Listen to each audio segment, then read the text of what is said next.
Okay. Okay, my guy. Bueno, hola a todos, bienvenidos.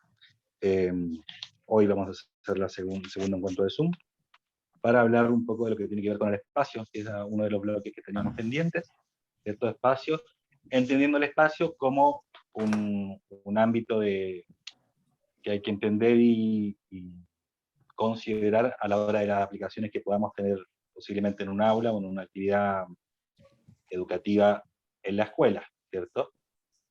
Primero quería preguntarles qué relación tenían ustedes o comprensión del espacio y sus usos, sus potenciales usos, o su historia, el pasado y presente del espacio en el uso artístico puntualmente. ¿Qué cosas habían visto, qué cosas habían, o qué opiniones tienen al respecto, cómo lo entienden, qué valoración le dan, ¿no? Primero entender un poquito de eso antes de que yo les cuente algunas cositas, consideraciones que tengo yo respecto al uso del espacio. Que en el orden que quieran, si quieren, me cuentan más o menos qué idea tienen, ¿no?, de lo que es el espacio en el arte.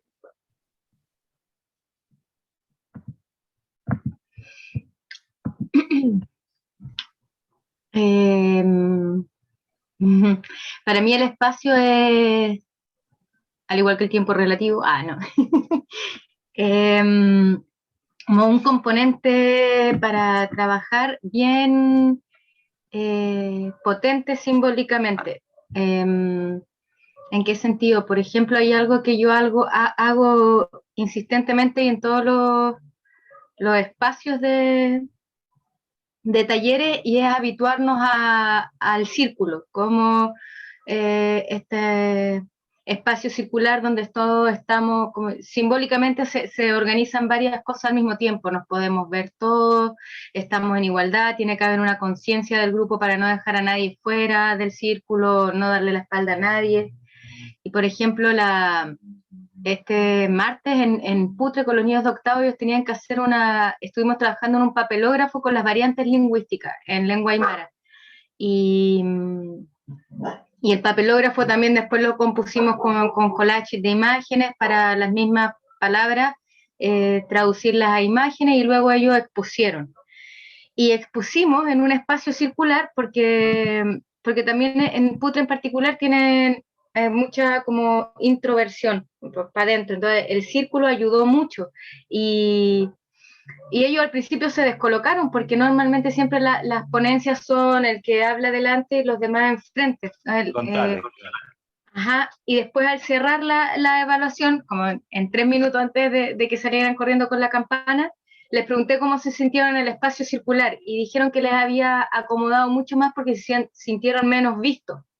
Entonces, desde ese lugar, por ejemplo, para mí el círculo como ocupación espacial es algo súper, lo uso mucho y quiebra mucho esta forma en la que normalmente nos relacionamos. Es menos jerárquico. Claro. En alguna medida, ¿no? Como que no es que el profe al frente y el otro acá, o el orador en un lugar y el otro es un poquito más democrático, si se puede decir, ¿no? Sí, tiene ese elemento. Aparte de mágico, ¿no? De que tiene una circularidad en muchas culturas, tiene una significación enorme, importantísima. Ya desde la visión de los astros, que son circulares, ¿cierto? Ya uno empieza a recibir esa información y cada cultura la va convirtiendo en otra cosa. Por ejemplo, la posición base de Tai Chi Chuan de los chinos son un montón de círculos, un círculo entre las palmas de las manos, un círculo dentro de los brazos, un círculo con el mismo cuerpo cóncavo que se dobla para hacer un círculo completo, un círculo bajo el arco del pie, uno entre las piernas, son como 7, 8 círculos en una postura, porque ellos lo consideran una forma de captación de energía, de control de energía. Entonces sí, bonito eso que hablaste. Yo lo había comentado, creo que la jornada pasada, hablamos un poquito y yo te comenté el tema de esta compañía, que era el Yogar, compañía catalana, que ellos ensayan en un domo circular. Jaime, que se silencie, perdón. Sí, creo que es Paula. Es el Jaime, ahí sí. Está.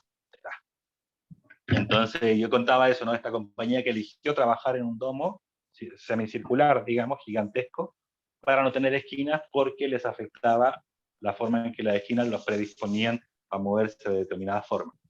Y ellos buscaron eso. Por ejemplo, la compañía Los Mimos de Noisbander, que era una compañía de mimos chilena, muy exitosa, en la que estaba gente como Rocío Rovira, que fue considerada la mejor mimo del mundo a lo largo de la historia, o Alejandro Jodorowsky, que era parte también de esa compañía. Ellos usaban mucho ensayar sin luz, completamente oscura. Primero para bloquear la parte visual, que es un recurso de repente sobreutilizado, y empezar a sentir al compañero a través del tacto, del olfato, de la percepción del calor, de un montón de otras cosas, y también no ver ese espacio que los iba a condicionar. Era mucho más libre, la oscuridad era como estar en el espacio, flotando en el espacio exterior, ¿no? Entonces, sí, muy grosa el aporte de esto de la circularidad. Sí, diga. Y sabe que también me pasó, pero con un segundo básico, y que estábamos en las horas de arte y estábamos, ellos compusieron, o elaboraron un bosquejo inspirados en el agua. Y luego ese bosquejo lo traspasamos a una cartulina. Pues yo la cartulina les marqué a todas el marco, para pintar el marco, y dividí el cuadro grande en 4. Y les invité a que su dibujo, fue muy loco porque lo dibujé en la pizarra y todo para explicarlo bien, el gran dibujo que ellos tenían, lo iban a dividir mentalmente en 4, pensando en que la parte superior derecha, como cuando uno lee parte de la derecha a la izquierda, lo relevante se centra en ese punto y todo. Y al final lo que ocurrió fue nada que ver con mi propuesta, y como más del 90% de los pequeños hicieron su dibujo en un cuadro y luego inventaron otros. Y al final fue un cuadro con 4 cuadros dentro, y dejaron el más importante arriba. Pero fue muy loco porque, bueno, también yo quedé con como el rebote de no haberme explicado bien de seguro, o de haber propuesto algo más complejo para niños de segundo, que no me di cuenta. Pero pasó eso muy loco, y al final igual que una propuesta bonita, porque es un gran dividido en 4 espacios, y al final lo que hicieron fue dejar el primer dibujo en el cuadro de arriba como lo más relevante. Fue loco. Ellos estructuraron de la forma que se les dio naturalmente, dándole importancia a lo que está acá, ¿no? Una cosa súper natural. Un objeto que está más a ras de piso lo vemos menos, porque va a ser obstruido por un auto, por una persona, por cualquier cosa, mientras que un objeto que tiene una altura, todos lo vemos mucho más y tiene una relevancia particular. Creo que no hay cultura que tenga una gran montaña cerca que no le rinda algún tipo de homenaje a esa montaña, que tiene que ver un poco con esto. Lo que hablábamos, ¿no? del uso natural del espacio. Si ustedes se fijan, por ejemplo, cuando estudiamos un poquito la forma de utilizar el espacio de los griegos, ellos utilizaban el espacio en origen de manera circular. Ese fue el origen del espacio escénico griego. Y no lo construían, usaban un valle natural que ya existía con forma de valle, de tal modo que la persona se pusiera al centro del valle, el orador o el músico, el actor, y los demás naturalmente se sentaban en la lomita alrededor. Y era un espacio circular que se dio naturalmente sin una construcción previa. Luego de eso sufre un montón de modificaciones, ¿cierto? Pero el espacio de origen, el espacio de la hoguera, donde está el fuego al centro y todo alrededor a una distancia más o menos similar, tiende a ser circular. Tendemos a trabajar circularmente. Luego pasa la civilización como la conocemos, ¿cierto? Y el espacio se vuelve frontal. Los teatros, por ejemplo, son frontales el 90%. Se busca que todos vean más o menos lo mismo. Se busca dejar un espacio aforado, lo que llaman tras bambalinas, ¿cierto? Tras las patas o tras los bastidores, que se pueda controlar sin que lo vea el público. Se busca generar efectos, se aumenta la escenotecnia y va cambiando. Pero el origen, por ejemplo, del teatro griego era completamente circular. Luego pasa a ser semicircular. ¿Por qué? Porque construyen 3 casitas que tienen relevancia simbólica, ¿cierto? Una era la entrada a Palacio, la otra es la entrada a la casa de Edipo y la otra era la salida hacia el exterior. Y se empiezan a establecer simbologías. Y ahí ese espacio circular ya no resulta, porque es demasiado democrático y nosotros necesitamos jerarquizar. Jerarquizar que el coro está bajo en un círculo y tiene una relevancia, pero que el rey Edipo está arriba, saliendo de la puerta del centro, porque es el rey. Entonces ahí el espacio empieza a cambiar esa estructura natural con la que venía. Luego ese espacio griego, que era semicircular, ustedes han visto un teatro griego por ahí en fotos o alguna referencia, ¿no? Es un semicírculo, un anfiteatro semicircular, con un espacio escénico bastante chiquito dentro de todo. Si uno ve, por ejemplo, el Epidauro, que tiene una capacidad como para 14.000 personas, el espacio escénico no es tan grande, no es tan una construcción increíble, era más bien tranqui, por decirlo de alguna forma, no eran tan ostentosos. La importancia estaba en lo que pasaba, ¿cierto? Estaba en los textos y todo. Pero, por ejemplo, los romanos, ellos sí tienen técnicas de construcción nuevas, crean un hormigón extremadamente resistente, podían lograr construir bóvedas, que era algo que los griegos no sabían hacer. Les permitió hacer que ya el espacio escénico tuviera 2 pisos, 3 pisos, columnas, decorados, era mucho más producido. Entonces cada vez vamos pasando a, en primera instancia, el público era el eje, y el centro era un punto más sencillo, pero se va desarrollando, y va creciendo, dándole más importancia al espacio escénico. ¿Esto qué quiere decir? Que se usa el espacio en la medida en que lo necesitamos y los recursos que tenemos. El griego usa el espacio según su geografía, llena de montañas, llena de valles, con un clima muy bueno, podía ser al aire libre porque hace calorcito, podía ser aire libre porque tenés luz. Posiblemente un espacio escénico en Siberia no tendría esas características, porque se ponen a ver un espectáculo con 45 grados bajo cero y sería complicado. Entonces, por lo general, el espacio se va usando en la medida en que lo necesitamos de una forma, ¿no? En el espacio griego, por ejemplo, la potencia estaba puesta en un coro gigantesco, en un grupo muy importante bajo el escenario, ¿no? En lo que se llamaba la orquesta. Y era un grupo grande de gente. Va cambiando eso y cada vez son menos allá abajo y son más arriba. Entonces es como que en una discoteca, por ejemplo, tú tienes una discoteca, a ti te interesa que haya mucho público, tener 5.000 personas bailando, pero si tú cambias el perfil y empiezas a meter bandas a tocar, haces un espacio para las bandas. Primero partes tímidamente para 3 músicos en escena, pero si te das cuenta que eso funciona y que requiere más de eso, le vas a quitar espacio a la pista de baile y le vas a dar más espacio al escenario y de repente se te convirtió en otro tipo de local. En la historia del espacio es exactamente eso, ¿no? Va mutando según la necesidad que vaya teniendo, según el perfil que tenga. Si es por ejemplo, en, en el periodo del Renacimiento, los españoles le daban una gran potencia, una gran relevancia a las palabras dichas, ¿cierto? Tenían escritores que eran unos animales salvajes, eh, Calderón de la Barca, López de Vega, López de Rueda, tipos que eran bestias escribiendo, y le daban mucha importancia a la palabra dicha. Por lo tanto, sus espacios escénicos eran un tablado con un tipo arriba, un fondo por ahí pintado, pero no era una tremenda superproducción escenográfica, porque el peso ellos se lo daban a la palabra dicha, ¿cierto? Ahora, si nos vamos a los italianos, por ejemplo, que hacían comedia del arte en esos periodos, ellos tomaban espacios públicos, se colgaban en un puente, en la entrada de una iglesia, en una calle que tuviera una forma particular, pero jugaban con espacios mucho más complejos, porque en el caso de ellos la palabra dicha no era tan importante, era más importante la acción realizada, le daban mucha más potencia a la acción. Por lo tanto, en el mismo periodo tenemos 2 culturas que enfrentan el espacio desde lugares completamente distintos. En otras poblaciones hacían espectáculos itinerantes. Nos pegamos un salto de Grecia y Roma a la Edad Media, como 1000 años Pero en otras culturas se usaban los payán, que eran unos carros, que eran teatros en unos carritos móviles con ruedas, que se actuaba en el techo del carro, y la parte de abajo servía como el espacio aforado para guardar vestuarios, para guardar utilería, para hacer efectos, soltar humo, hacer alguna cosa que quisieran hacer. Y era otra forma de entenderlo.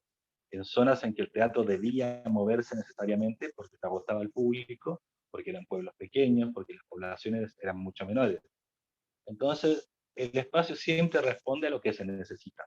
No hay un estándar. Hoy en día hay un estándar en el que el 90% de las salas dedicadas a conciertos musicales, espectáculos de danza o espectáculos teatrales son muy parecidas.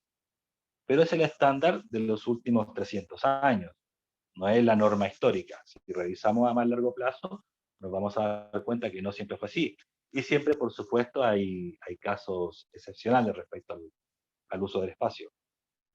Señor Zaneta, cuéntenos usted qué visión tiene del espacio, qué cosas ha percibido, ya sea como músico o en términos generales. Mientras tú hablabas, yo me estaba acordando de la experiencia del Creando Chile en mi barrio, un programa que hubo en el tiempo de Bachelet 1, sí, Bachelet 1, y que era interesante, bueno, 12 artistas que se insertaban 2 años en un barrio, 2 años, esa era la gracia, porque había como permanencia. Y dentro de eso estaba el tema de los espacios, porque si bien es cierto, había presupuestos, qué sé yo, para hacer cosas y todo lo demás, pero había un tema, íbamos en conjunto con el MIMBU, el MIMBU hacía, digamos, como arreglos urbanos, pero había un tema con los espacios, y fíjate que era muy interesante porque nosotros nuestra onda era que todo lugar era un espacio. Porque el concepto que tenía la gente del espacio cultural era escenario, plaza, graderías, así como el concepto clásico de teatro. Entonces nos tocaba hacer un 18, digamos, un tema de juegos costumbristas, chilenidad, digamos. Cosa que odiábamos mucho, pero nosotros no íbamos con nuestros gustos, sino que teníamos que también hacer que la gente participara y que ellos también, la propuesta tenía que venir de abajo, ¿no? Obviamente. Y encontramos, en una esquina había un sitio cerrado, pero estaba eriazo. Y propusimos hacerlo ahí. Entonces hubo toda una conmoción con las personas, porque no, ahí está tan feo, no, bueno, limpiémoslo. Claro. ¿Pero qué vamos a hacer ahí? Porque eso no es un escenario. Y entonces yo decía, sí. Y de repente apareció, visto el lugar, un caballero, un viejito increíble que se sabía todas las reglas de los juegos de las bolitas, digamos, se hizo esta cosa del tejo, y él se sabía las reglas, y sabía las reglas de las bolitas, de la cuarta y toda la cuestión. Entonces él se propuso enseñar a los niños. Por otra persona, era un lugar ideal también para elevar volantines, porque tampoco no cruzaban cables por ahí. Entonces hizo una exposición de volantines y que el lugar quedó maravilloso. Después se convirtió ese lugar en una plaza, después de que se hizo esa intervención ahí. Claro. Entonces, y eso ahora lo llevo a lo que al curso que estoy viendo del 8º año A de la Escuela República Israel, de este mismo programa, en que los niños están viendo justamente, están haciendo un taller de cine. Y dentro de las cosas que yo le estoy, de hecho el viernes me tienen que ellos sacar, digamos, una fotografía, estamos viendo el tema de la profundidad, del espacio y las profundidades. Entonces yo partí hablándole un poco lo que hizo Disney en un principio, que sacaba la fotografía con maquetas hacia atrás y daba profundidad de un bosque, y ahí inventó una cámara. En base a una secuencia de planos. Claro, pero todo era a mano, ¿no? Entonces estábamos hablando de esa cosa de lo que era lo plano y lo que tenía profundidad de imagen. Entonces me decían, pero ¿dónde? Búsquense un espacio. Entonces empezamos a ver y empezamos a buscar, y unos niños me mandaron una foto de unos espacios, por ejemplo, que construían con muñecas, con muñecos, en una esquina abajo, en un rincón, pero nadie sabía que era una esquina, un rincón. Después ellos tenían que mostrar la foto más grande y decir, ese era el espacio, ¿no? Como para contextualizar. Claro. Y ellos lograron descubrir que sí, que los espacios, y sobre todo en lo que es cine, es algo que tiene que ver con el ojo. Entonces hablábamos de que el ojo tiene una visión como los caballos carrera, tiene que ser ahí nomás. No van allá. Fijarse solamente en ese punto. El cine puntualiza, tener la cámara que puede llevarte ahí, claro. De hecho, yo quería a los niños, a los niños regalarles esa cosa que tienen los directores para mirar, pero son re caras. Yo pensé que eran baratas, dije, no, son para mirar. No. Yo fui a ver y son carísimas, porque en el fondo es una lente de cámara, pero manuable, para que él pueda visualizarle. Pero se puede, traté de buscar por ahí si debe haber, ¿no? Pero no alcancé a ver. El cine hace con el zoom lo que en el teatro hacemos con la luz. Exactamente. Entonces, en ese sentido... A un punto la mirada, con la atención. En ese sentido, me ayudó mucho la experiencia que tuve pasada, porque para mí era un mundo nuevo también. Pero los niños ya están logrando eso, que en realidad no hay límite, cualquiera puede ser un espacio. El espacio nace en la medida en que se habite. Claro, exactamente, que se habite. Entonces, y eso va aquí en la imaginación, así es cuando una persona dice, yo pesco esa polera y si yo le corto aquí, le hago acá, y de repente veis que la transforman en algo maravilloso, pero tuvieron el ojo, porque como que visualizan, ahí está la cosa. Y esa era la polera que necesito, y le pongo aquí, le pongo acá, y ¡pum! Crean una obra de arte impresionante. Y uno no, claro. Entonces, el afinar ese ojo es lo que estamos viendo ahora, cómo ir afinándolo, cómo ir descubriendo. Por lo general, cuando uno ve un set, por ejemplo, de televisión, suele ser decepcionante, porque ves una cosa más chica, más fea de lo que imaginabas, y de repente ves la maravilla que se hace ahí, y es como, ¿y esto es? Y ves el cartón por atrás, y ves la lamparita escondida, y ves los cables todos llenos de polvo, y suele ser decepcionante, pero ahí se crea una magia increíble. Entonces, claro, realmente el espacio, primero, todo es cancha, que es lo que decías tú al principio. Todo vale, todo espacio se puede convertir o tener una significancia relevante. No tiene que ser todo en el escenario del colegio, no tiene que ser todo en el salón de actos del colegio, puede ser en la escalera, puede ser en una sala común, transformada, reentendida de otra forma, ¿cierto? No es necesario someterse siempre a la misma estructura. Yo trabajando en Arica hace unos 12 años, me pidieron que hiciera un diseño para la exposición del Día del Arte, del Día Nacional del Arte, creo que era. Y era una exposición de obras plásticas de varias personas, de varios artistas de Arica. Y yo propuse hacerlo afuera, ahí en la placita esta que está donde está el anfiteatro, pero en la placita, y envolví 4 columnas con una cinta de esta plástica de alusa. ¿La conocen, esa que envuelve la comida? Envolví todo con eso, metimos las obras adentro, hice huequitos en el plástico y la gente miraba a través del huequito y encontraba las obras. Todas las versiones anteriores de ese evento se habían hecho en una sala de exposiciones y la convocatoria no superaba 50, 70, 80 personas. Al hacerlo en la calle y meterle luz adentro y que nadie entendiera qué había adentro, generaba una idea de misterio, qué hay dentro de esos huequitos, qué se ve por esos huequitos. La gente empezó a acercarse y yo calculaba que en un día podían estar pegados en el huequito mirando para adentro 2.000, 3.000 personas. Y eso estuvo, no sé, 4 días. Por lo tanto, las obras pudieron ser vistas por 100 o 200 veces más gente de lo que se habría visto en una sala de exposición, una sala de museo. Disculpa que te interrumpa, sí, y además sí. creo yo que con esa forma de puesta en escena, no solamente podríamos medir la cantidad de personas que se pueden acercar, sino que la forma en que las personas miraron, porque cuando uno mira con curiosidad, es diferente que, voy a mirar, ¿me entendí? Porque está todo como está. Pero yo me acerco con una expectativa, ¿qué será lo que hay ahí? Ahí hay una intención que no es lo mismo que ir así normal. No, entonces, no es lo mismo. más interesante ¿Y quiénes todavía. fueron? ¿Y quiénes fueron? Porque en la otra instancia no iban escolares, no iban personas que estaban viviendo en la calle, no iban un montón de personas que ahí sí fueron. Entonces, ¿quiénes fueron? ¿Con qué enfoque lo hicieron? ¿Con qué nivel de observación? Y también la cantidad, ¿por qué no? A veces es bueno considerar que, que lo que se quiere contar lo escuchen más gente. Yo le tengo mucha envidia a la gente que hace cine por eso, porque yo hago una obra y en el mejor de los casos, con una temporada buena, tengo 3.000 personas en 6 meses de esfuerzo, y un cineasta se manda un corto y lo ven 2 millones de personas en una semana y digo, me equivoqué, ¿cachai? Es algo envidiable. Pero bueno, volviendo al espacio, claro, ahí vemos varios puntos. Uno, esto de que todo es cancha. Todo espacio es valorable según lo que vayamos a hacer.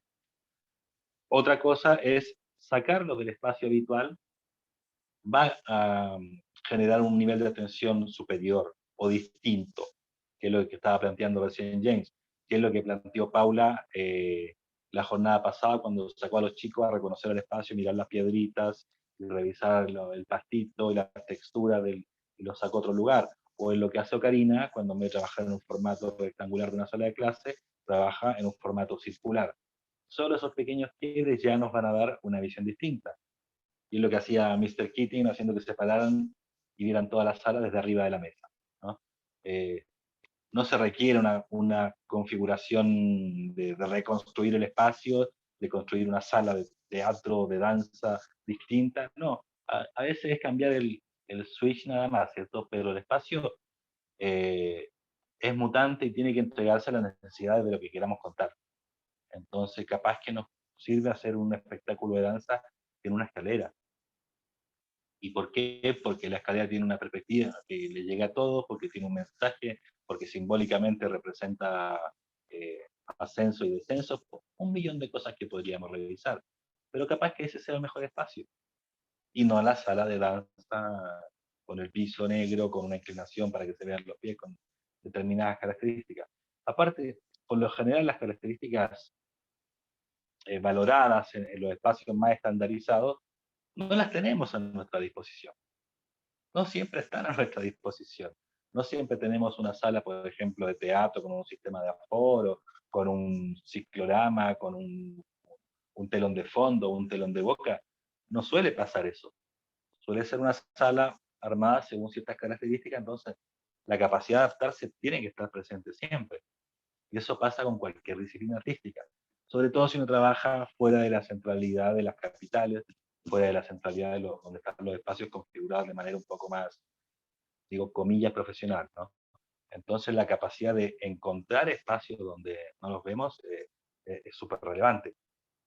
Carolina, conecte su audio, si quiere nos cuenta desde otra visión que piensa del espacio. Claro, yo quería escuchar a mis compañeros porque quizás estaba confundiendo yo lo que quería exponer, pero era como encaminado a lo que hace cada uno, ¿no? Bueno, yo me estoy recordando de mis experiencias, tanto con los niños como la gente adulta, que me ha tocado diferentes escenarios y bastante complejos. Por ejemplo, me tocó trabajar con un grupo de emprendedoras, ¿ya? Que ellas se habían organizado y habían postulado un proyecto cultural para poder intervenir una iglesia, que era la iglesia de su barrio, una iglesia que todas hacían reuniones ahí, y era como algo complejo, porque entre ellas se llevaban bien, pero a la hora de hacer reuniones igual volaban los huevos. Entonces era como muy chistosa, y yo le decía, ya, yo me voy antes que vuelen los huevos aquí. Pero el tema era que aunque fueran ellas bien, como te dijera, conflictivas a veces, igual llegaban a acuerdos, y eso era bueno. Y entre esos acuerdos pudimos lograr sacar este proyecto Mosaico y nos prestaron la iglesia. Entonces, nosotros como seres humanos somos tan individualistas que siempre nos gusta hacer proyectos el mío, pero cuando lo hacemos colectivo se genera otra energía.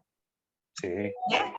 Entonces, ¿qué pasa? Yo siempre empiezo con un proyecto pequeño que cada persona lo haga para que aprenda la técnica, maneje la herramienta, en fin. Y en ese espacio está la gente como muy, ¿cuál es la palabra correcta? Muy en confort, ¿me entiendes? O sea, esto es mío, esto yo lo hago y esto lo termino y a mí me tiene que gustar. Claro. Entonces, hasta ese momento como que no hay un quiebre en el grupo. Están todas, cada uno en lo suyo, trabajando, en fin, todas contentas. Entonces, cuando llega el momento ya que dejamos ese trabajo individual y pasamos al colectivo, tenemos que ocupar todas el mismo espacio, el mismo mesón, y ahí es donde empezamos a veces a generar algunos roces con respecto a de que empiezan, es que ella trabaja mal, profesora, entonces viene esa yo encuentro, bueno, es natural, cuando tú ves que había una persona que no tiene mucha dedicación al trabajo, piensas que el trabajo colectivo va a quedar todo mal, ¿ya? Claro. Me ha pasado en varios grupos. Entonces, el tema es que yo les digo, yo he trabajado con lo mismo, con todas, y aquí nadie se va a apoderar un espacio y en esa esquinita va a trabajar, porque ahora es un trabajo colectivo. Por lo tanto, todas saben la misma técnica y todas van a poder trabajar. Y o sea, por ejemplo, ahí tuvimos que dividir el mural porque querían hacer 3 tipos de murales y separé al grupo, lo dividí para la primera parte solamente. Pero cuando yo después les dije que en la próxima clase los 3 grupos no iban a quedar como habían quedado el primer día, sino que nos íbamos a ir rotando por cada mural. Entonces como que empiezan a entrar en shock, porque como que tú le quiebras ahí la dinámica. ¿Ah? Y no sé, o sea, es una cosa natural, pero en el fondo yo les digo, ¿saben por qué tengo que hacer esto? Para que ustedes vean que después, cuando veamos el mural, ustedes nos van a decir, ahí trabajó la María, por eso quedó así, aquí trabajó la Rosa, por eso quedó así. No, somos un colectivo y nos vamos a ir rotando. Como ustedes van llegando a la hora que pueden a trabajar, donde le toque trabajar va a tener que trabajar. Entonces, como que no se comprendió el primer día, empezamos la semana que sigue, claro, empezó a pasar eso. Algunas llegan antes de abrir la reja, otras cuando ya estamos a la mitad y otras casi cerrando la reja, claro. Entonces, se van dando cuenta ellas que en esa rotación también se empiezan a conocer. Porque lo que tú siempre pretendes en un grupo, por ejemplo, a mí me pasa igual, porque algo natural. Cuando yo llego a un seminario, siempre me voy hacia la persona que conozco, no a la que no conozco, me siento al lado de la persona. Entonces, en estos casos, igual. Y la idea que se va generando aquí de esta sociabilizar con otras personas, va generando que van surgiendo historias.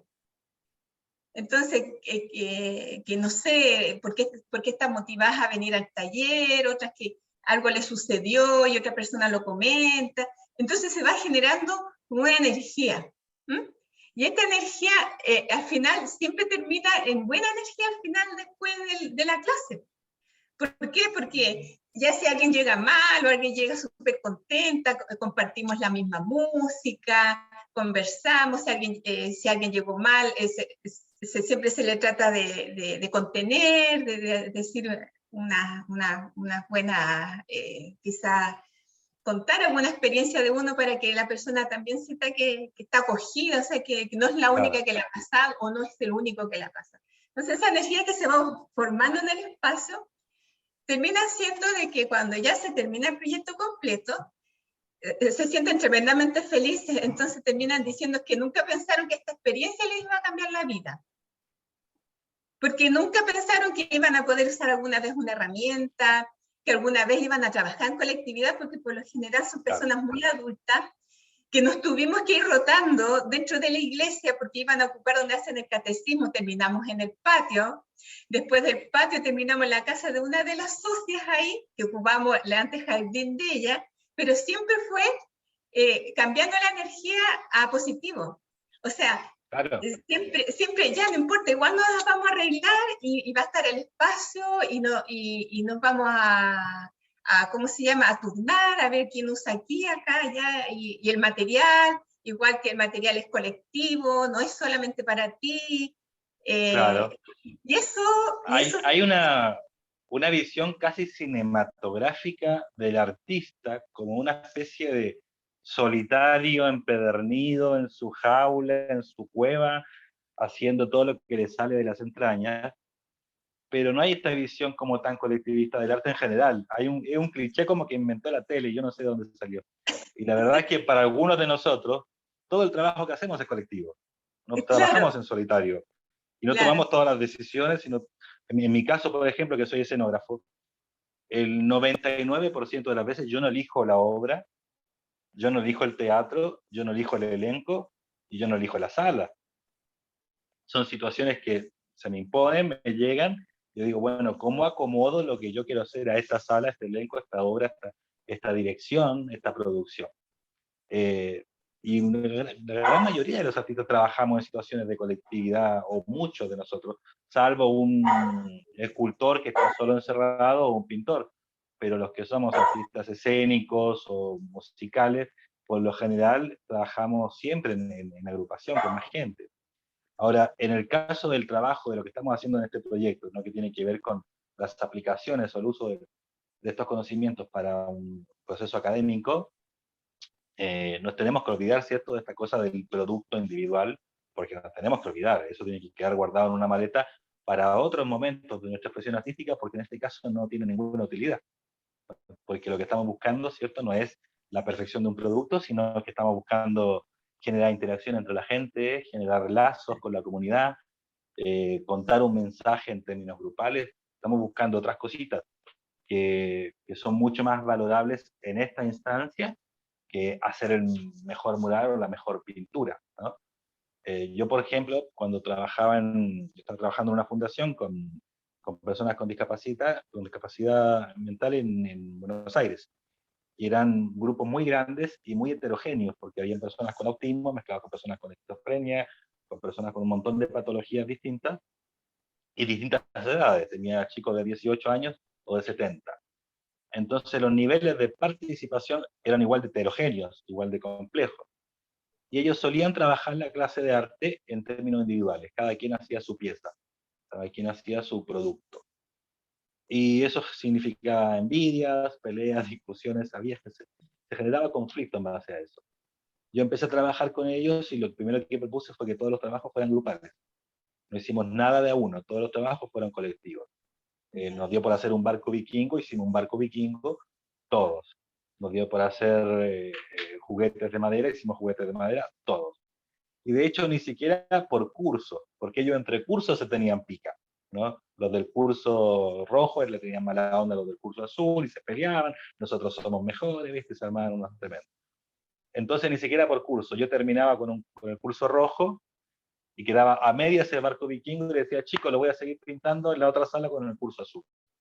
Por lo tanto, todas las piezas que fabricábamos no tenían una autoría individual, ni siquiera de un curso. Eran del conjunto. Y todos en algún momento metieron mano ahí. Y eso es construir, ¿no? Eso es construir de alguna forma sin generar esta distancia, en un colectivo completo. Ahora, las participaciones son distintas. Los niveles de participaciones son distintos. Por ejemplo, cuando trabajo el muralismo, hay personas que en esta fundación, ¿no? por las medicaciones que toman, no pueden no temblar. No pueden hacer un trazo porque toman una cantidad de pastillas que son terribles, que no les permiten hacer un trazo sin temblar. O tienen capacidades motrices que están restringidas o disminuidas. Y yo no puedo plantear que no pinten o que no participen o que no estén ahí. Pero ellos mismos van planteando de manera natural, generalmente, bueno, yo tengo esta limitación, pero me puedo encargar de organizar los colores, de registrar la sesión, de hacer una grabación, de que tomen agua los que están pintando con 34 grados de calor, o de abrigar y darle un té a los que tienen frío.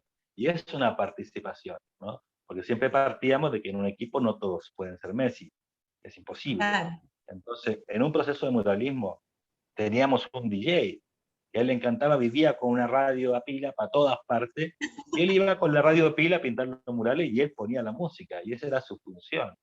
Claro, entonces, es importante. Claro, es muy importante. Sí. Entonces cada quien encuentra su lugar. Había un chico que él es sordomudo y daba bote en todas las actividades, porque las actividades eran tremendamente relacionadas con hablado, con hacer otro tipo de cosas que no podía. Y descubrió el muralismo y no me lo saqué más de encima, porque era una actividad que le permitía expresarse de manera muy clara, muy concreta, y tenía mucha habilidad. Entonces, los niveles de participación son distintos. Si trabajamos en colectivo y vamos descubriendo un espacio, las visiones de ese espacio van a ser distintas. Ahora, ¿permite eso un trabajo en una línea, digamos, que vayamos todos en el mismo camino? Sí, por supuesto. Y el logro final es mucho más agradecido, que es lo que te pasó a ti con estas personas que posiblemente en otro contexto nos habrían soportado. Claro. A veces es bueno que el contexto nos obligue un poquito, a los que podemos tender a ser individualistas o ser muy cerrados, que nos obligue a encontrarnos, que nos obligue a toparnos. Es necesario. A mí me pasó, por ejemplo, en pandemia. Mi espacio se restringió mucho. ¿Por qué? Porque no tenía los permisos de salida y estuve encerrado como un año. Y yo soy un tipo que soy bastante introvertido, por lo tanto eso me generó más introversión todavía. Porque mi forma de relacionarme con el mundo tiene que ver con la obligación. Necesito ir a dar una clase a 8 cursos, que son, no sé cuántas personas pueden ser, 120 personas. Eso me activa mi sociabilización. Voy a salir a hacer una obra de teatro con la compañía. ¿Cuántos son? 35 personas. Eso activa mi sociabilización. De una forma casi obligada, porque es el trabajo, el oficio que me dedico. Entonces, a veces empujar un poquito a la gente a encontrarse, empujarlo un poquito a conocerse, va rompiendo ciertas barreras. Y el espacio tiene relación con eso. Que hay un espacio de pertenencia, que hay un espacio, por ejemplo, a mí me gusta mucho acá de Buenos Aires que la gente sigue apropiándose de la calle. La gente saca banquitas y sillas a la entrada de la casa, a la calle, a la vereda, y se sienta ahí a tomar mate y a conversar y a hacer un asado. Y para nosotros los chilenos es como, no, pero ¿cómo vas a tomarte la vereda? La vereda no es tuya. No, sí lo es tuya y de todos, ¿no? Claro. No es tuya como propiedad individual, pero es de todos. Ese uso del espacio colectivo, acá a mí me llama mucho la atención, porque es un tema cultural, y eso se modifica, eso se va cambiando. Yo creo que el chileno hoy en día está mucho más abierto al espacio, al uso de un espacio, de un parque, a ver un espectáculo en la calle, porque tenemos un historial pasado en que la calle era un peligro para muchos, ¿no? En que había una mano ahí media fuerte apretando bastante. Entonces, el uso del espacio es un tema cultural. En ciertas culturas, por ejemplo, las artes están ligadas casi exclusivamente a espacios religiosos, a templos, a espacios que tienen que ver con su religiosidad. En culturas como la nuestra seguramente no, pero si uno va a la India va a ver que gran parte de los espectáculos de danza o diferentes actividades que suceden tienen que ver con la religiosidad y con un espacio ritual, ¿no? Por lo tanto, ¿hay una forma de entender el espacio? Para nada. Que me dice, no, vi una compañía súper vanguardista que hacía teatro circular, más o menos en el 2500 antes de Cristo, lo que se hacía en Grecia era circular. No, había una compañía súper de vanguardia que tenía unos carros móviles que recorrían toda la calle, no sé, la pequeña gigante. Bueno, eso ya se estaba haciendo hace 700 años, no sé, 600 años, ¿cierto? En la Edad Media. Entonces vamos encontrando ese tipo de cosas que ya sucedieron. El ser humano siempre ha utilizado los recursos que tiene de distintas maneras, ¿no? No hay una forma de entenderlo. Tiene conexión con lo que hablábamos el otro día también, ¿no? De redescubrir las cosas. Capaz que en un colegio empecemos a encontrar espacios que no los habíamos valorado en determinados momentos. Y vayamos descubriendo que en un huequito de 2x2 podemos hacer una exposición o una expresión artística que nos vaya súper bien, digamos, no restringirnos a la sala de siempre. Porque la sala de siempre, el salón de actos, la sala de clases, nos lleva a un lugar que de repente podemos relacionar con cosas poco gratas, con algo que nos aburrió, con una ceremonia de entrega de diplomas de 7 horas sentado en silencio, lo podemos ir relacionando con cosas que no nos gustan. Yo veo un hospital y me pongo mal porque de chico fui muy enfermo, entonces pasaba en los hospitales y lo pasé mal. Y hasta el día de hoy no me lo saco, eso ya se marcó. Si un chico establece internamente que una sala de clases es una pesadilla, eso se lo va a llevar para la universidad, para toda la vida adulta que tenga. Va a seguir teniendo una predisposición negativa hacia ese espacio. Por lo tanto, en el contexto de clases, redescubrir espacios, inventar espacios, puede ser tremendamente una ganancia muy grande. Quisiera preguntarle a ver si se salió de la... si Paula está disponible. Paula, ¿estás por ahí? ¿Sí? Sí. ¿Me escuchas? Sí. Sí, te escucho bien. Ah, buenísimo. Hola, Ocupa, ahí te veo, no te veía en pantalla recién. Paula, cuéntanos tu visión o qué cosas te pasan respecto al espacio y las potenciales aplicaciones en el arte o la concepción general que puedes tener sobre el espacio.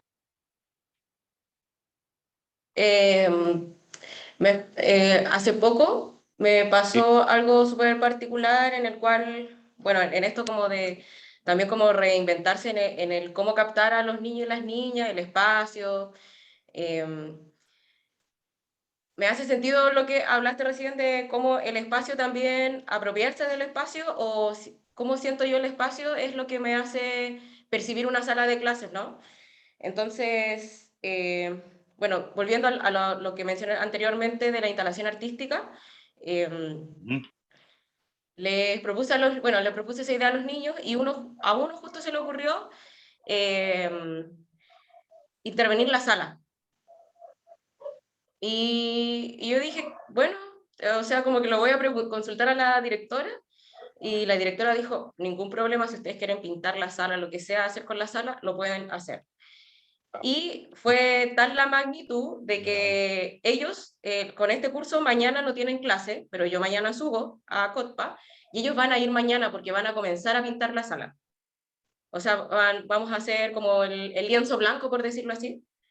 Y yo mañana llevo todos los materiales, a ellos no les toca, pero van a ir igual.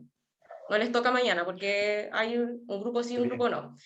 Y viendo como lo que ellos quieren hacer, como que yo estaba pensando y reflexionando, ellos como que al fin y al cabo, lo que ellos quieren hacer es como ingresar Cotpa a la sala.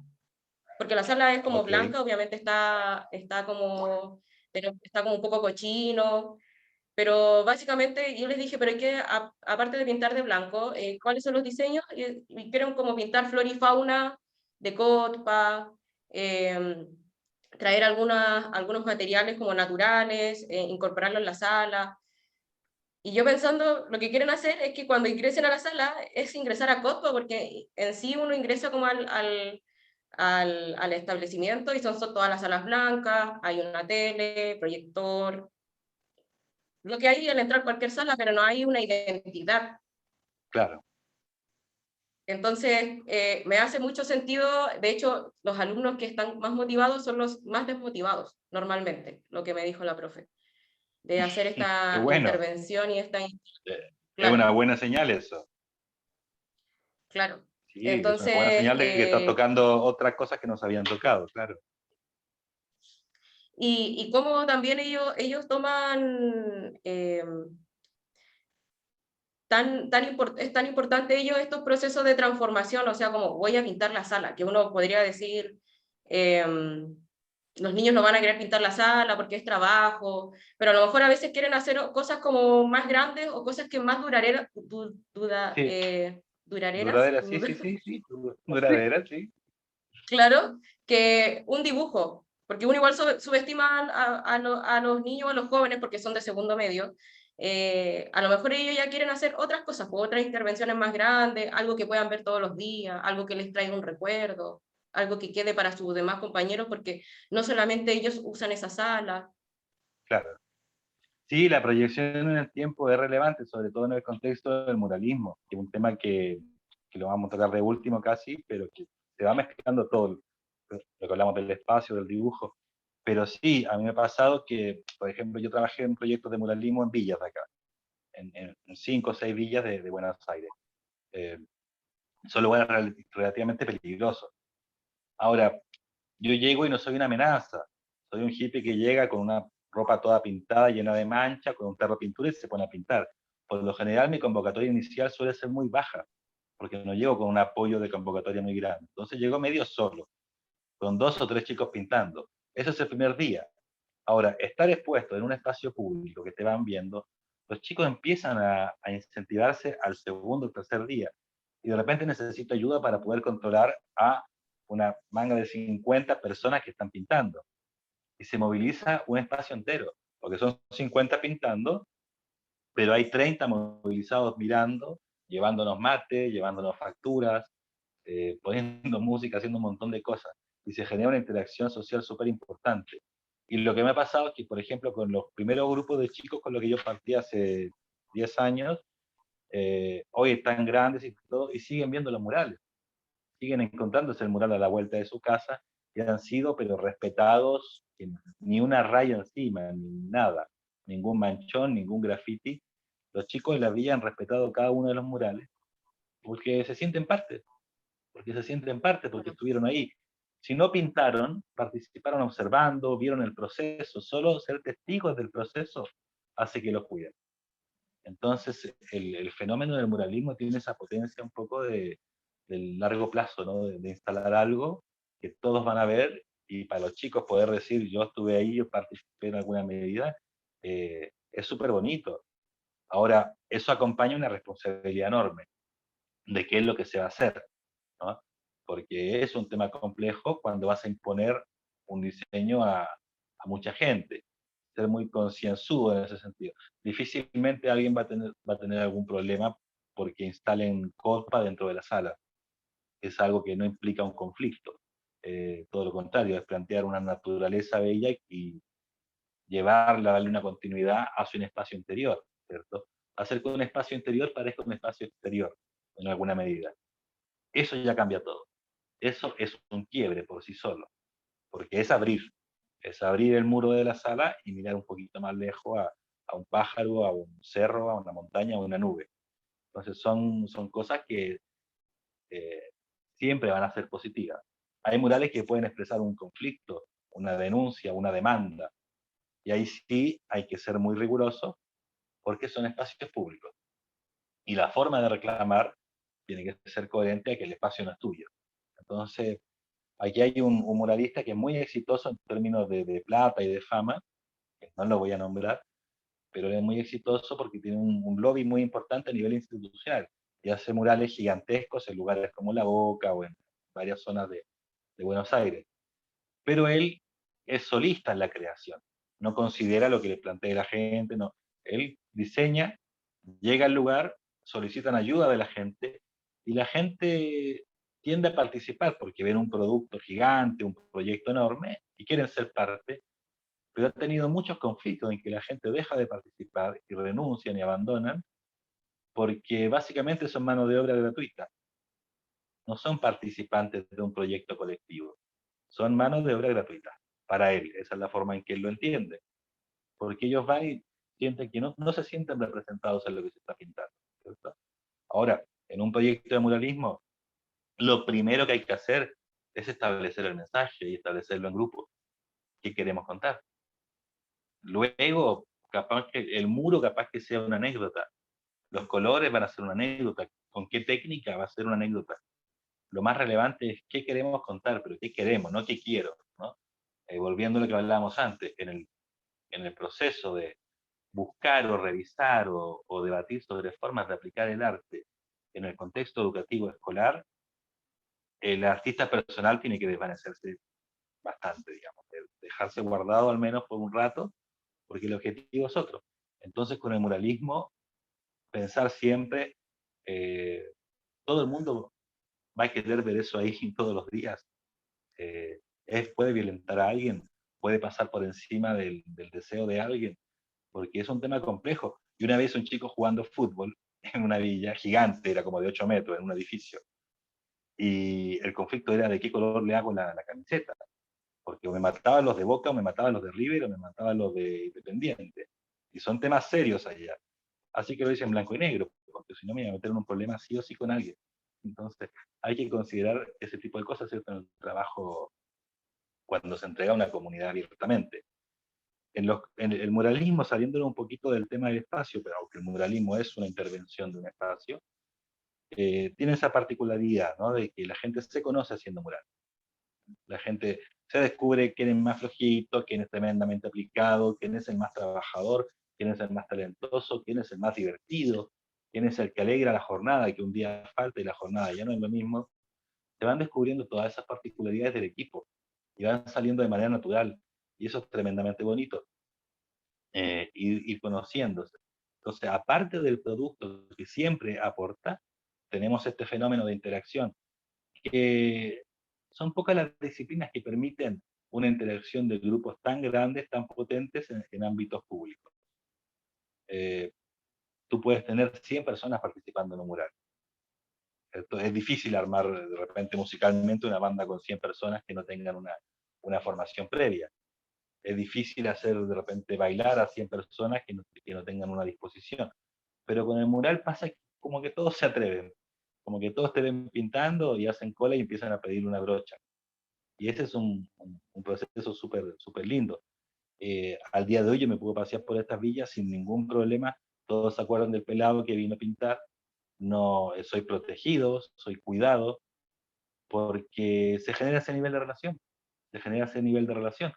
Uno de los murales lo hicimos frente a una remisería, un lugar donde hay taxis, que son taxis de alto nivel de riesgo, el taxi en la villa. Y hicimos un mural que era como muy que tenía un contenido que protegía al taxista de alguna forma. Y ellos lo ven como que fue una obra casi religiosa. Lo tienen al frente y poco menos que falta que se persiguen cuando pasan por el mural, porque tiene un sentido para ellos, ya que se arriesgan a muerte cada día al salir a trabajar. Entonces son símbolos que movilizan cosas de la gente, que construyen relaciones y que reconstruyen un espacio. Volviendo al tema del espacio, un espacio que de repente no tenía una significación, vuelve a obtener un peso, vuelve a a contar un mensaje, ¿cierto? Ustedes han visto lo que pasó con el tema de muralismo en Valparaíso. Creo que uno piensa en Valparaíso hoy y piensa mucho en los murales de Valparaíso. Y eso no es tan viejo, no es tan histórico, no es de toda la vida del puerto. Eso es una decisión colectiva de usemos este recurso para resignificar una ciudad que tenía sus mañas, sus oscuridades y sus carencias, y que posiblemente las sigue teniendo, ¿no? Pero son decisiones de resignifiquemos un espacio en base, en este caso, al uso de un mural. El mural sería una de las variables que intervienen en un espacio, que sería la variable color, ¿cierto? Color y mensaje en el caso que sea un mural figurativo, puede ser abstracto. Si fuera un mural figurativo, sería color y posiblemente el mensaje en la figuración. ¿Qué otras variables piensan ustedes, participar en la definición de un espacio?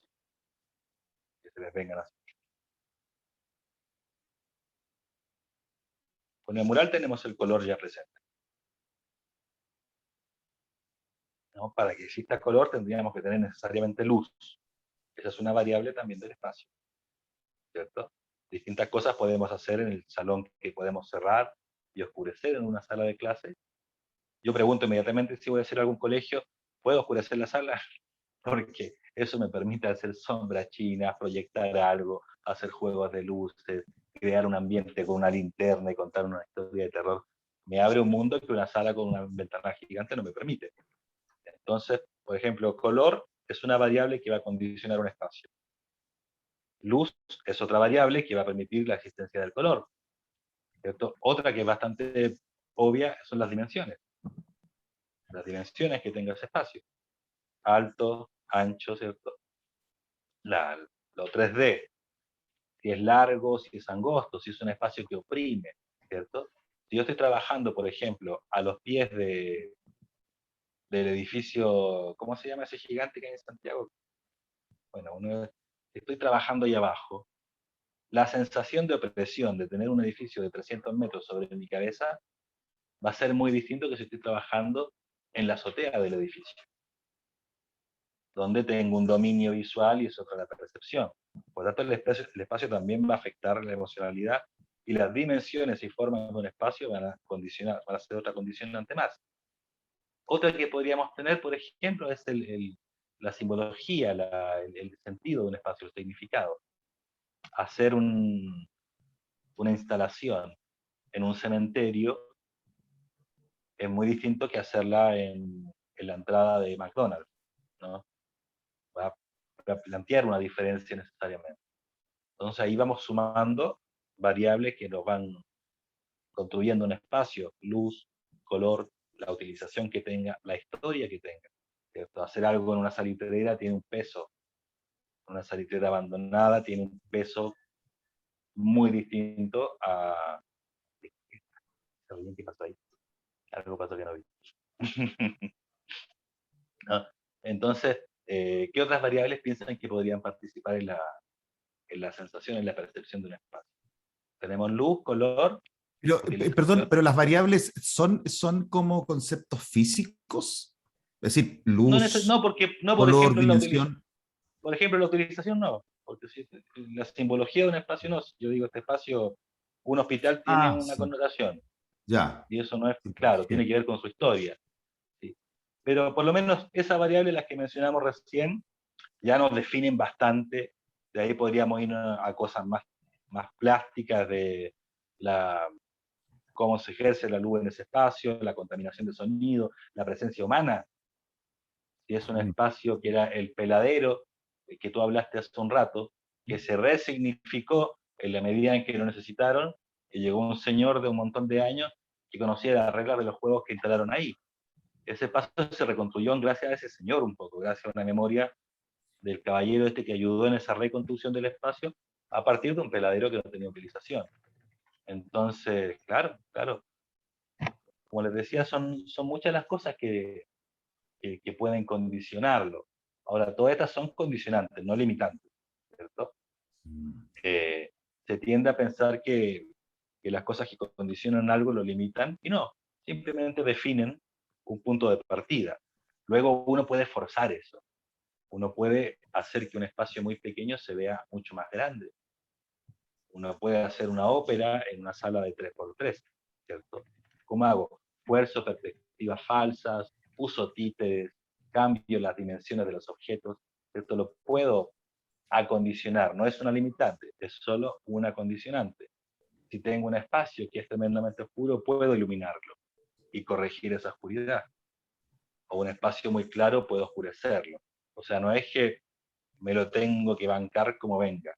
No, uno puede modificar y condicionar y forzar un espacio para lo que necesitamos, ¿cierto? Por lo general, uno trata de que sea lo menos posible. Si yo voy a hacer un espectáculo que requiere mucha verticalidad, por ejemplo, voy a buscar una sala alta. No me voy a complicar mi existencia buscando una sala chatita para después tener que, en base a efectos visuales, generar esa verticalidad. Ahora, distinto si estoy trabajando en un formato escolar, donde las condiciones capaz que sean más impuestas. Y ahí, dominar ciertos truquitos, dominar ciertos recursos puede sernos útil, ¿no? Por ejemplo, trabajar con sombras, las sombras chinescas, que son un recurso súper bonito. Nos permite técnicamente hacer algo, contar cualquier historia, contar cualquier cosa que queramos contar, teniendo un recurso de técnico muy sencillo, que es un muro y oscuridad, o una sábana colgando, una tela colgando y oscuridad. Y podemos, a partir de eso, crear un universo. Ahora, eso requiere conocimiento de saber cómo hacerlo, cómo convocar a la gente ahí, cómo oscurecer ese espacio, y no lo puedo hacer a las 2 de la tarde en el patio del colegio. No me lo voy a plantear así porque va a estar yendo en contra de la esencia de ese espacio. Ahora, si quiero hacer un espectáculo tremendamente colorido, donde necesito una luz natural que refuerce el color, o donde quiero que el espacio tenga una vida, que participe el viento, que suene el océano, capaz que me sirva hacerlo en la playa, ¿cierto? Entonces ahí uno va descubriendo cosas. Yo tuve que adaptarme a Arica, porque muchas cosas que yo hacía, el viento podía ser desfavorable, y los vientos que soplan en Arica entre las 3 y las 5 o 6 de la tarde son terribles, son terribles para cualquier instalación que uno esté haciendo. Y hay que aprender a considerarlo. Y en algún momento yo empecé a crear cosas que involucraran el viento. Que los elementos tuvieran una tela colgando, porque decidí que no iba a ser un enemigo.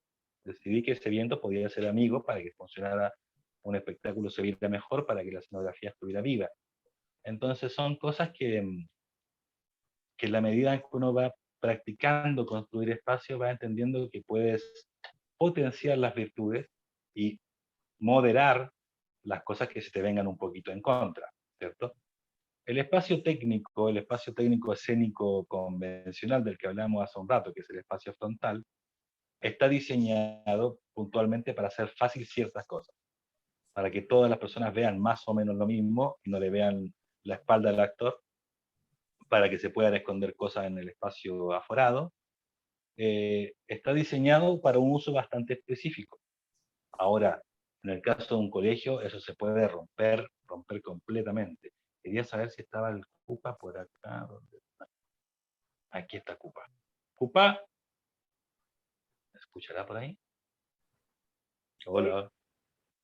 Ahí estás, te escuchamos. Hola. Uy, no se te escucha muy bien, no sé si estás afuera. Ahora. Ahora perfecto, sí. Sí, está con el Bluetooth. Ya, está con un parlante. Ah, no, ahora está buenísimo. No, quería preguntarte qué opinión, qué visión tenía respecto al espacio y sus posibles aplicaciones y usos en el arte. Estaba justamente pensando en cómo también me condiciona el espacio a mí. No solamente adaptar un espacio para lo que voy a hacer, sino que generalmente es lo que me pasa personalmente. Es como partir desde la condición del espacio. Si tengo un espacio pequeño, por lo tanto, lo que tengo que hacer va a ser de tal manera, como partir desde el condicionamiento del espacio. Tengo un espacio grande, mira, como ejemplo, una vez en un festival de teatro escolar, nosotros presentamos con la escuela, y una de las retribuciones que nos hicieron, o sea, una de vuelta, había una moderadora que nos preguntó sobre el lenguaje artístico que ocupábamos, Ya. que estaba basado en gestos, que no decíamos nada, y que era pura acción y música. Y la verdad que yo no había caído en esa reflexión, no había caído en esa reflexión, pero les dije que nosotros ensayamos en un escenario que está, que está detrás al lado de una cancha, pero si en la cancha a lo vertical, el escenario queda detrás del arco. Okay. Entonces, constantemente recibimos los pelotazos en el escenario. Y si nos presentamos, es grande el público. Por lo tanto, ensayamos ahí. Entonces, nosotros al ensayar, si ensayamos textos, no pasaba nada, no nos escuchábamos, había siempre música, había siempre ruido alrededor. Y si hacíamos cosas pequeñas, tampoco nos resultaba. Por lo tanto, cuando queríamos hacer algunas acciones que quisiéramos resaltar, ocupábamos zancos, monociclos jirafa, banderas, y de ahí nosotros sin querer, en la verdad, sin querer queriendo, claro, pues, empezamos a sostener un lenguaje artístico que nos caracterizaba por que la música fuese la dramaturgia de la obra. Entonces el espacio, la música creaba los ambientes sonoros, emotivos también. Y la visual era mediante todo eran grandes, claro, ¿no? Entonces, eso una vez lo metimos a una sala, nos adaptamos, imagínate tirando el flip-flap en una salita pequeña, haciendo la acrobacia en una sala pequeña, llamó mucho la atención con respecto a los demás. Y claro, desde afuera veían que había un lenguaje artístico creado. Y en ese momento me di cuenta, ¿no?, que no era un lenguaje artístico creado, sino que era cómo el espacio nos condicionaba a nosotros para... nosotros no teníamos opción de tirar texto, o de mandarme un tremendo mamatrecho de un texto, porque no va con en lo que estamos. Entonces todo el espacio nos condiciona a nosotros a actuar para un escenario que está detrás de una cancha, y si nos presentamos ante una escuela que son 1000 niños. Entonces a los primeros 5 minutos de un texto largo ya fue, no pescamos la atención. Sí, no te puede mandar la vida al sueño ahí de ninguna manera. A menos que sea adaptado al espacio. Claro. ¿Qué es lo que le pasó a los muchachotes de la Comedia del Arte? Que ellos en una Italia con distintos dialectos, donde la palabra de repente no se iba a entender en el pueblo al lado, priorizaban mucho el trabajo físico y la acción visible y acrobática y un montón de cosas. Entonces, claro, el espacio construyendo el lenguaje en este caso, ¿no? Claro, pero yo a lo que voy es que no iba con la predisposición sino que de manejar distintos lenguajes y decir, acá lo que resulta es esto y lo otro no. ¿Para qué nos vamos a desgastar como meterlo a la fuerza un lenguaje que en este espacio no va a funcionar? Y que finalmente nos está dando una identidad, ¿no? Sí, seguro. Y es lo que va a pasar, yo creo, más habitualmente en el contexto escolar, ¿no? Descubrir que te toca un espacio, tenés viabilidad para el uso de un espacio, pero que viene con sus condiciones, con su impronta, con sus características, con su atmósfera, y trabajas sobre eso. Es más probable que tengas la libertad absoluta de elegir trabajar en las condiciones que tengas predeterminadas, más o menos. ¿Me falta alguien por ahí de los presentes? Como para consultarle por... José Barraza, creo. ¿Está por ahí, José? Hola, Kenneth. Sí, aquí estamos. Hola, ¿cómo estás? Bien, bien.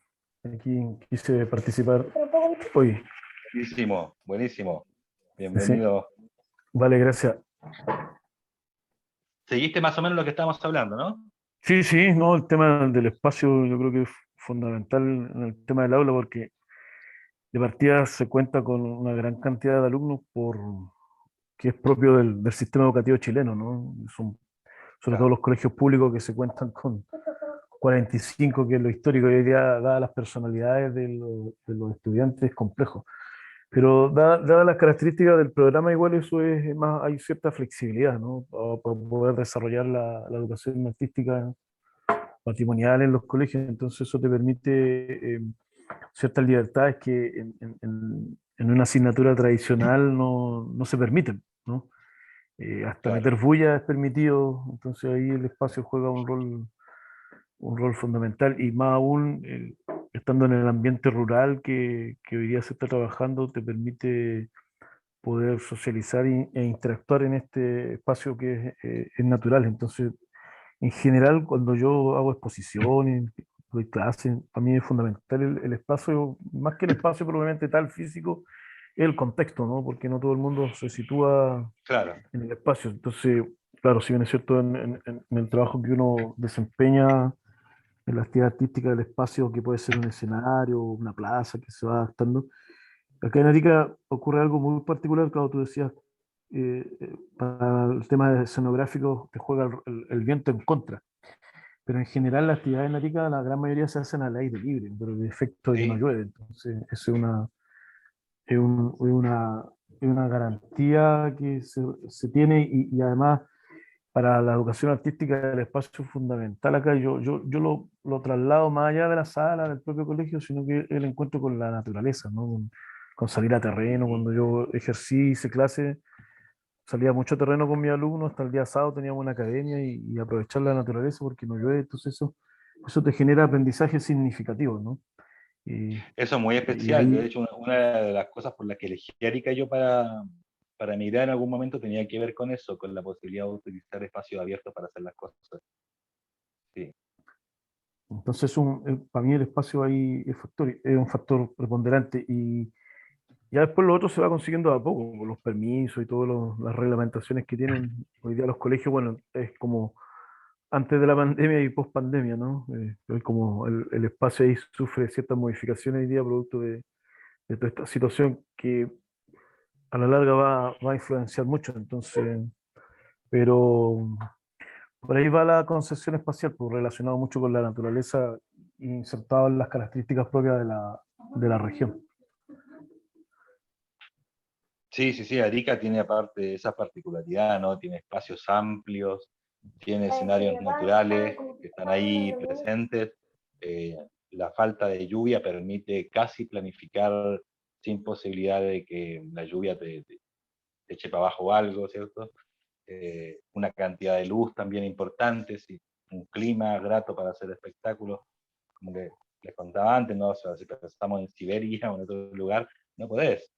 Las actividades, por ejemplo, culturales o deportivas que se vayan a desarrollar en el Sahara, ellos tienen que partir después de las 8 de la noche porque si no el calor no te deja moverte.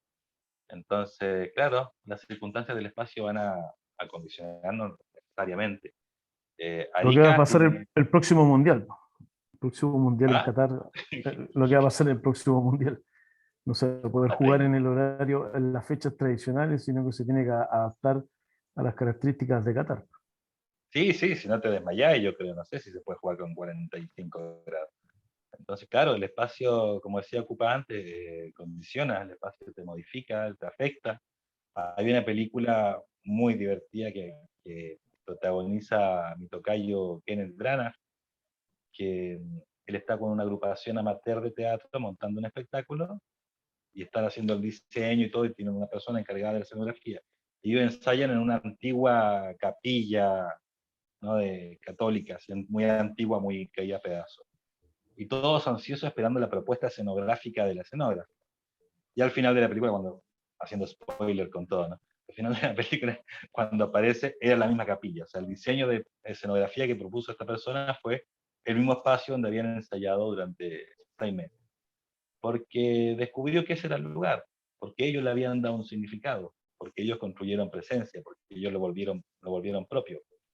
A mí me pasa que, creo que lo había contado en la jornada anterior, que por lo general yo, con muchas compañías, principalmente cuando las compañías son de escuelas de teatro o son gente más joven, les propongo la alternativa, si me llaman a mí para ser el escenógrafo, de que ellos participen o no en la construcción, en la realización de la escenografía. Porque me gusta el proceso de enseñarles, porque me gusta el proceso de que conozcan la escenografía, de que si se rompe saben cómo arreglarla, todo eso me parece favorable.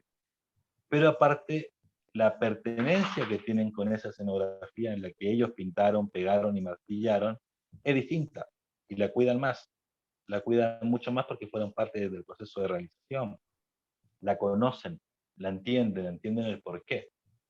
Entonces, esa relación con un espacio, a partir de estar integrado, de ser parte, es distinta. Por eso, los chicos que posiblemente habían destrozado un mural en otros tiempos, al verse ellos participando en ese proyecto muralista y haber pintado ellos, lo van a cuidar de una manera distinta. Por eso los actores, que suelen ser tremendamente hábiles, no quiero ofender a nadie por ahí, hábiles para destruir escenografías, las escenografías cuando las diseñan, las construyen, participan, las pintan, las maquillan, las cuidan mucho más y son una parte más integral de la obra y se sienten con un compromiso que es mayor. Y del mismo modo, mis alumnos de la fundación que construimos ese barco vikingo que ahora está colgado en un techo como un barco volador, siguen diciéndole a cada persona que llega, ese barco lo construí yo y 150 más, pero yo también. No hay una posesión individual, sino que van desde esa entrega, esa sensación de pertenencia grupal, que en el caso del contexto educativo y escolar que estamos tratando nosotros es fundamental, es esencial, es básica. Entonces, es lindo que redescubran los espacios en grupo, que vean qué le pasa a los chicos con determinado espacio, capaz que tengan una visión que no entendemos nosotros, capaz que entiendan otras cosas, capaz que valoren un espacio que nosotros nos valoramos, porque tenemos una visión distinta, porque somos de una generación distinta, y posiblemente en la conversación vayamos descubriendo esas cosas. Si no salen por un proceso de conversación, por ejemplo, en el proceso de muralismo, yo no les puedo permitir muchas veces que diseñen, porque no puedo plantear en un mural 50 diseños. Pero sí jugamos a decir qué cosas, qué elementos podrían participar dentro del mural. Y eso por lo general lo hacemos a través de collage o a través del dibujo libre. Un dibujo no técnicamente exigido, no, lo que importa es contar, expresar qué es lo que quiero ver participando. Y se van encontrando elementos comunes siempre, ¿cierto? Si hagamos un mural en el patio y los chicos empiezan a dibujar, de repente descubrimos que 5 hicieron un chico jugando fútbol, obviamente es un tema relevante. O si vemos que 5 coinciden en darle un sentido ecológico, o quieren ver la presencia de la naturaleza en el espacio, vamos viendo que esas coincidencias reflejan una propuesta común. Por lo tanto, lo que se haga luego va a ser dentro de la consideración de todos ellos, ¿cierto? No va a ser un mural impositivo. Al final eso es lo más importante. En el uso del espacio, capaz que nosotros, habituados a un proceso de clases, ¿cierto? A la sala, al fondo, y la gente sentada al frente, mirando en cierto ángulo, que somos más grandes que ellos, que estamos más habituados a una estructura estándar, no veamos que ellos valoran un pasillo porque juegan fútbol en el pasillo todo el día, y sea un espacio tremendamente más relevante para ellos. O no entendamos que posiblemente se sienten extremadamente más cómodos en determinado salón, y podría ser eso un mejor espacio para que desarrollemos una actividad. Así que eso, básicamente abrirse a las visiones que tengan los muchachos del espacio, de cómo lo usan.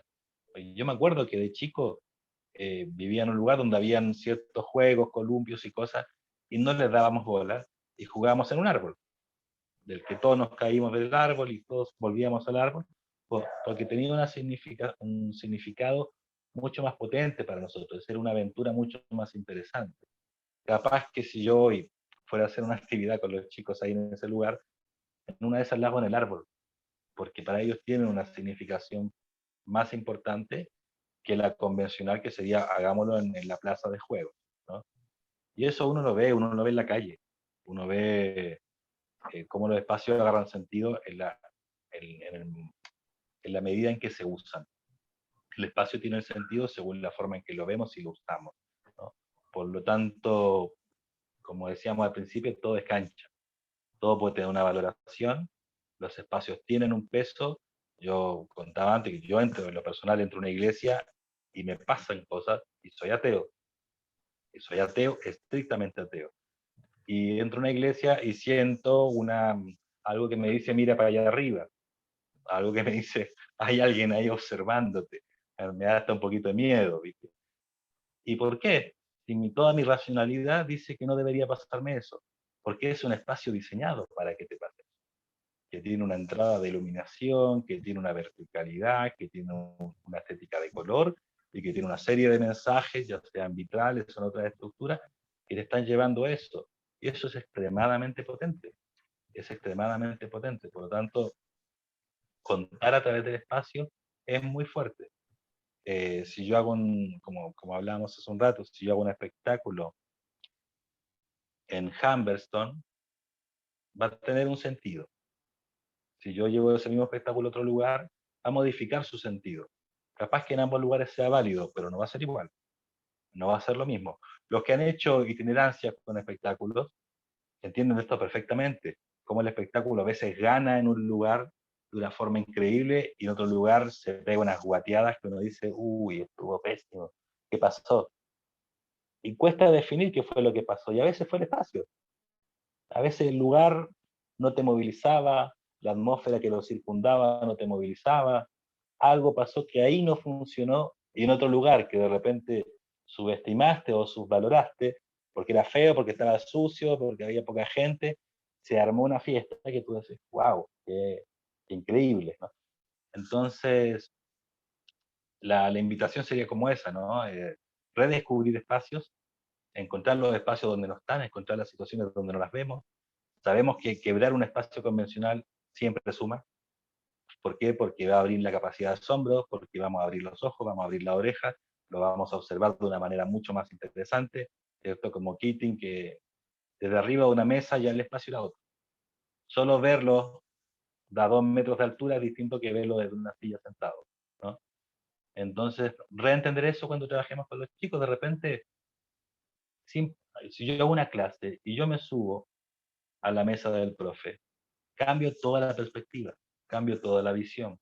Capaz que se van a reír, pero algo va a cambiar y va a generar asombro. Eso para cualquier tipo de actividad. Redescubrir el espacio, entender las potencias que tiene, entender lo que contaba Cupa, ¿no? Que como un espacio fue construyendo el lenguaje estético de una agrupación, la condición en la que ensayaban.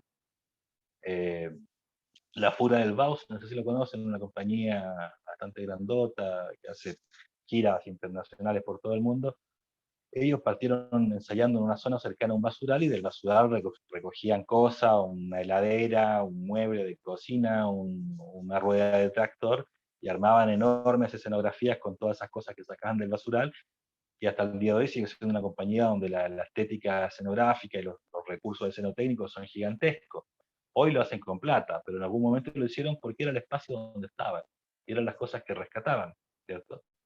Mientras que en otros contextos, el espacio sí va a condicionar de otra forma, ¿no? De otra manera. Entonces, redescubrirlo, entenderlo, entender por qué me pasa esto en un espacio vertical, por qué me pasa esto en un espacio horizontal. Yo, por ejemplo, tiendo a bajonearme con las luces de tubo fluorescente.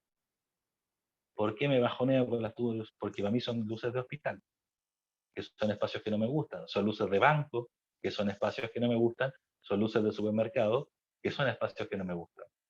Y son luces de clase, de sala de clase fome, que son espacios que no me gustan. Entonces, tuvo que pasar un tiempo para que yo dijera, ¿por qué este espacio me afecta negativamente? Porque tiene tubos fluorescentes. Entonces ahí uno va descubriendo cómo entender esas cosas, ¿no? Entender cómo el espacio, uy, se está oscureciendo aquí, no prendió el radio. Entender cómo nos va afectando de una u otra medida, ¿no? Yo voy a hacer un videito que tiene que ver, es una revisión rápida, ya lo tengo que hacer listo, se lo voy a mandar después de este, porque me parecía que tenía más sentido que lo vieran después de esta charla que tuvimos, acerca del espacio a lo largo de la historia, de cosas que nos pasan con un espacio en distintas características, y voy a hacer un agregado especial con el tema de la luz, porque siento que la luz puede ser un recurso muy útil para las clases online, puede ser un recurso muy útil para clases acotadas a nivel de cantidad de gente, que tengamos una sala con poquita gente y podamos hacer algo con sombras chinas, con transparencias, o podamos hacer algo con títeres y dirigir la atención con una linternita, puede ser muy práctico en estos tiempos, en este contexto. Entonces decidí hacer un apartado en ese videito explicando algunas cosas que tienen que ver con el manejo de la luz y los potenciales usos en este contexto, ¿no? En espectáculos o en expresiones artísticas chiquitas, en el rango de una sala de clase, o en la creación de un producto online, de un trabajo online, de un sistema para expresarnos a través de la pantalla, donde podemos crear un mundo a partir de 2 títeres y una linterna. ¿Bien? Así que eso va a ir en el videito que les voy a hacer llegar el viernes. ¿Bien? Carolina, perdón que interrumpa, Carolina Guerra, no prendas el tubo fluorescente que tenés ahí en el techo. No, y le puede molestar a Kenneth. No me gustan, los odio. Yo estaba pensando. Te juro, prefiero esta oscuridad terrible, pero los tubos me empiezo a colapsar. No, y los he usado en varias obras de teatro, a pesar de que son como lo menos recomendable, porque una luz muy abierta, muy difícil de controlar, que no se puede dimerizar, que suele ser una pesadilla, pero les tengo tanto odio que cuando he querido generar espacios que me generen un desagrado, los he usado, en contra de mi gusto propio. Así que, bueno, eso, les voy a hacer llegar el video el viernes, van a tenerlo, y en el mismo video hay planteada una pequeña tareita que tiene que ver con lo mismo que estamos hablando, con lo mismo que estamos haciendo, pero expresar ya de modo más puntual una aplicación de un espacio o una revalorización del espacio. No todo tiene que ser una aplicación, también se puede redescubrir un espacio. Y con eso estaríamos como súper al día. Así como ustedes me plantearon en algún momento posibles aplicaciones de la plástica del dibujo a una actividad, lo mismo a través de un espacio. Si es la misma actividad y suman el elemento espacial, buenísimo. ¿Bien? Y así mismo al final vamos a ver cómo podríamos expresar algo de eso a través de una clase virtual, pero eso para los últimos momentos. Así que bueno, sí, creo que en la hora quedan 3 minutos. Si alguien quiere pedir la palabra y pedir la palabra y expresar algo, en los 3 minutos que nos quedan, es cortito, pero queda abierto el audio.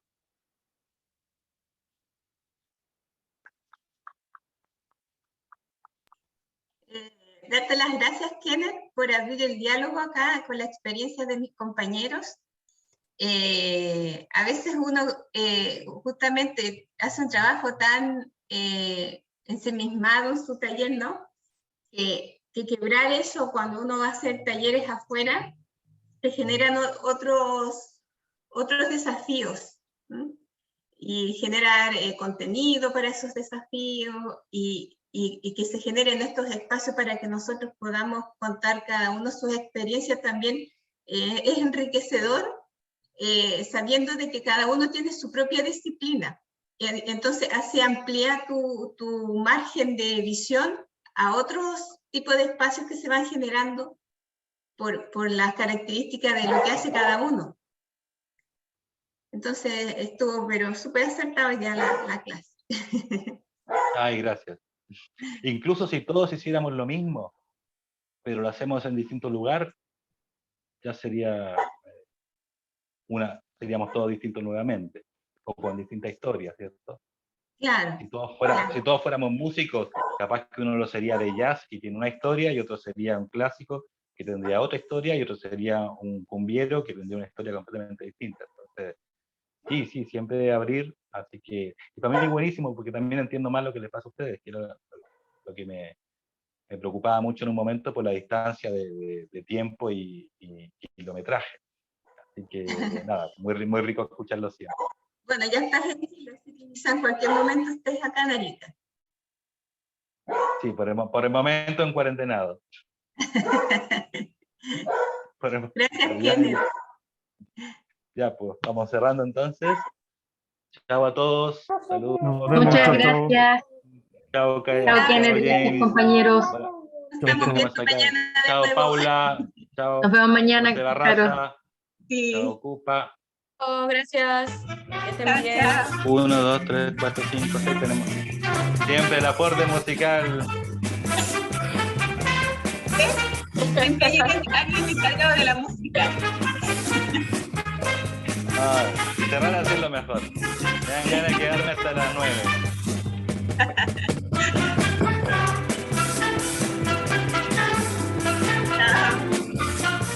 Trabajar entre todos. Como corto, Chao, muchachos.